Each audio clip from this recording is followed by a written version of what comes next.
Alors bonjour à tous, je reviens encore une fois vers vous pour une petite vidéo sur les fractions décimales à destination des CM1. Si vous êtes CE2, c'est que vous n'êtes pas au bon endroit. Alors, on va commencer par se demander qu'est-ce qu'une fraction décimale. Une fraction décimale, c'est une fraction dont le dénominateur est 10, 100 ou 1000. Alors on essaye de se souvenir, le dénominateur dans une fraction, c'est le nombre qui se trouve en dessous du trait de la fraction, d'accord? Donc un dixième, par exemple, ça va être une fraction décimale.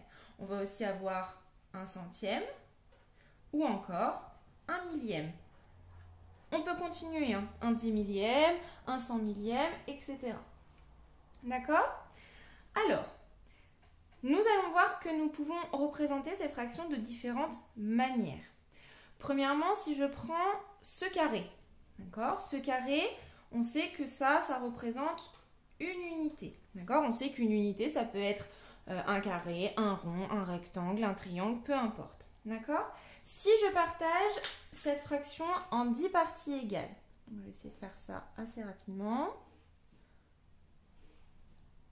Donc 10 parties égales, d'accord? Ça veut dire que chaque partie est pareille que celle d'à côté. D'accord? Les fractions, on se souvient, il faut vraiment que ce soit égal, équitable.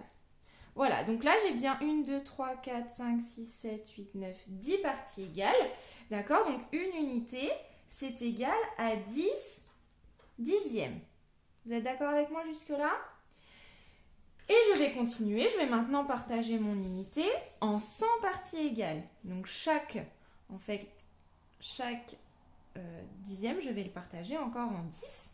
Et donc en multiplication, ça va me faire 10 fois 10, donc je vais obtenir 100 petits carrés.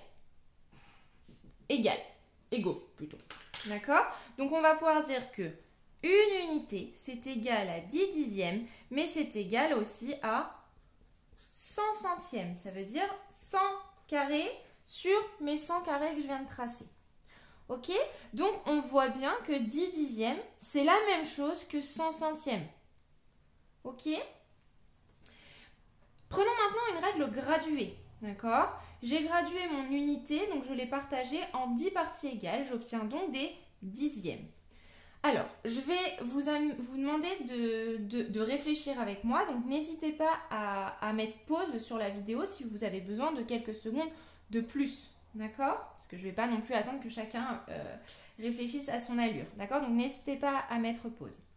Donc, sur cette droite graduée en dixième, je vais venir placer 3 dixièmes. Alors, on réfléchit quelques secondes.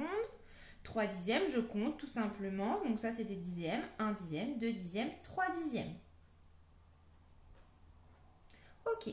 Je vais maintenant placer 5 dixièmes. Donc je ne vais pas recommencer du 0, hein, je vais partir du 3, 4, 5 dixièmes. Je vais maintenant placer 8 dixièmes. Donc je continue. 5, 6, 7, 8 dixièmes.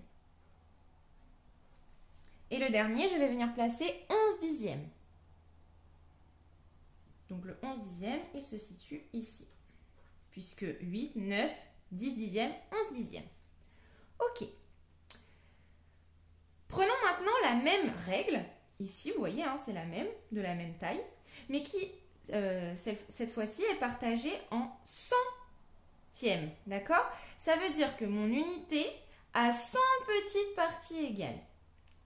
D'accord? Ce qui me revient à dire que chaque dixième, donc je vais venir vous le tracer ici pour que vous le voyez bien. Chaque dixième ici va être partagé en 10 petites parties égales, ce qui va revenir à faire 100 parties dans une unité. D'accord? Donc c'est pareil, on continue. On va placer 5 centièmes. Alors je réfléchis. 5 centièmes, donc je pars de là. Donc là j'ai 0 centième, 1 centième, 2, 3, 4, 5. Alors c'est tout petit, le 5 centième il est ici.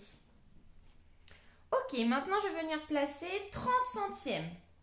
Alors ici je sais qu'il y en a 5, ici je sais qu'il y en a 10. Donc je vais compter 11, 12, 13 jusqu'à 30, d'accord? Et je vais atterrir ici. 30 centièmes. Ok? On continue. je vais maintenant placer 65 centièmes.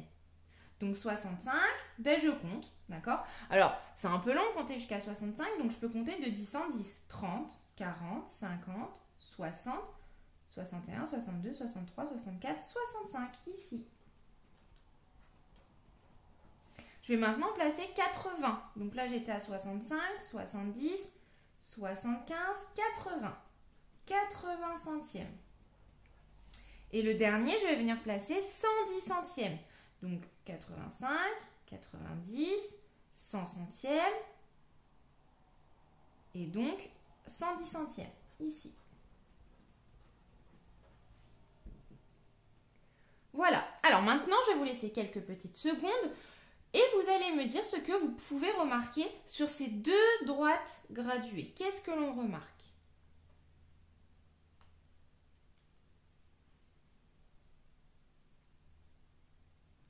Alors, on remarque que 3 dixièmes égale à 30 centièmes. Si je prends mon petit crayon de papier, ici, vous voyez, hop, c'est la même chose. D'accord? Là, j'ai 1 dixième, 2 dixièmes, 3 dixièmes. Ici, j'ai 10 centièmes, 20 centièmes, 30 centièmes. D'accord? Donc, 3 dixièmes égale à 30 centièmes. Sur ce même schéma, je peux voir aussi que 8 dixièmes égale à 80 centièmes. Et encore la même chose ici, que 11 dixièmes égale à 110 centièmes. Ok, on poursuit. On va passer à l'étape suivante. Alors, je vous ai fait un premier carré, donc une première unité, que j'ai partagée en 100 parties égales. J'ai colorié une certaine fraction, et ma fraction, elle est égale à 85 centièmes. D'accord? Puisque là, vous voyez, j'ai des centièmes. Donc, j'ai 85 petits carrés sur mes 100 carrés dans mon unité. J'aimerais que vous me trouviez une égalité. Donc, ça veut dire qu'ici, je vais mettre un égal.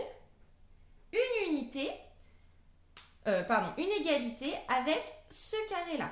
Allez, je vous laisse réfléchir 2 petites secondes le temps que je prenne mon feutre. Alors, qu'est-ce qu'on remarque? On remarque qu'ici, la maîtresse, elle n'a pas partagé son carré en centièmes. En tout cas, pas tout le carré en centièmes. On voit ici qu'elle a partagé en dixièmes. D'accord? Puis ici, il y a des carrés de centièmes. Donc déjà, on va voir combien il y a de dixièmes. 1 dixième, 2 dixièmes, 3 dixièmes, 4 dixièmes, 5 dixièmes, 6 dixièmes, 7 dixièmes, 8 dixièmes. Donc déjà, on va pouvoir écrire qu'il y a 8 dixièmes. Mais c'est pas tout. Ici, on a les petits carrés, il ne faut pas les oublier. Donc, on les ajoute. On ajoute à 8 dixièmes les 1, 2, 3, 4, 5. Alors, vous allez me dire ce que c'est en dessous, là. Est-ce que c'est des dixièmes? Non, d'accord? C'est pas des dixièmes, c'est pas aussi grand. On appelle ça donc des centièmes. Donc, nous pouvons dire que l'égalité est la suivante. 85 centièmes est égal à 8 dixièmes plus 5 centièmes. Vous voyez, c'est la même chose, hein. Les deux carrés, là, j'ai colorié autant de parties dans l'un et dans l'autre. Donc, on peut vraiment dire que ces deux-là sont égaux. J'ai un peu du mal aujourd'hui. Ok, on continue, on passe au dernier exercice. Alors, je vous ai colorié une fraction décimale, d'accord? Donc là, on considère que tout le carré est colorié, hein, d'accord? Donc, vous allez me trouver l'égalité comme nous avons fait ici avec 126 centièmes. 126 centièmes est égal à quoi? Allez, je vous laisse réfléchir 2 petites secondes.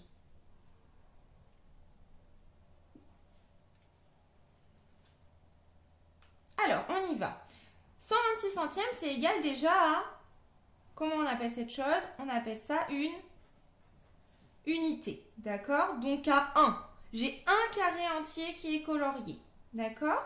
Ensuite, ici, je vais venir compter. Alors, on a dit que quand on avait une ligne pleine, on avait des dixièmes, d'accord? On essaye vraiment de penser à ça, d'accord? Une ligne, c'est un dixième.